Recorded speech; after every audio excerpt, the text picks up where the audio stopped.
Darling, আমি তোমার সাথে দেখা করতে চলে এসেছি। আরে শালা, এটা তো আমার অফিসের বস। ওরে বাবা গো, আমার পাটা ভেঙে গিয়েছে, চল টাকা বের কর। আরে ওভারটিং বন্ধ কর, এটা আমার কোনো দোষ নেই। আরে আরে, আমার ম্যানেজারটা কি হয়েছে? আরে এই লোক তো আমার ম্যানেজার। আরে তুমি তো বেচারাটাকে তুলে দিতে পারতে। শালা, আজকে বস ছিল বলে তুই বেঁচে গেলি, না হলে তোর খবর ছিল। বেবি, আজকে আমি তোমার সাথে দেখা করতে পারবো না, কারণ আমার ডগিটার আজকে ব্রেকআপ হয়ে গেছে। আরে শালা, ওর তো ডগেরও গার্লফ্রেন্ড আছে।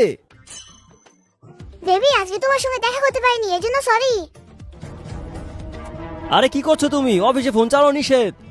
স্যার, এটা হচ্ছে আমার রিজুম। ঠিক আছে, আমি দেখছি। বেবি, আজ তুমি আমাকে ইগনোর করছো কেন? বস তো ওইদিকে ব্যস্ত আছে, ততক্ষণ আমি কথা বলে নেই। কি বলবো জান, আমার বসটা এক নম্বর হারামি। আরে তোমার বস তো অনেক খারাপ, আর আমি হলে তোমাকে রিল্যাক্সে ফোন চালাতে দিতাম। স্যার, এই নিন আপনার জন্য কফি। কি ব্যাপার, তোমার কি লজ্জা করলো না? না বলে ধামধুম করে ভিতরে চলে আসলে। স্যার, কি ভুলে গিয়েছো? এরপর থেকে নক করে আসবে। আরে ও নিজেকে কি ভাবে? শুনুন সবাই, আমাদের কোম্পানি টপে আছে, এজন্য আমরা ট্যুরে যাব, কিন্তু আমাদের সাথে একজন যাবে না, সবাই যাবে, শুধু আবান্তিকা থাকবে। সবাই তো চলে গেল, শুধু আমাকে রেখে গেছে ঘাস কাটার জন্য এখানে। পার্ট 2 দেখার জন্য কমেন্টসে এই সুন্দর ইমোজিটা পাঠিয়ে যাও।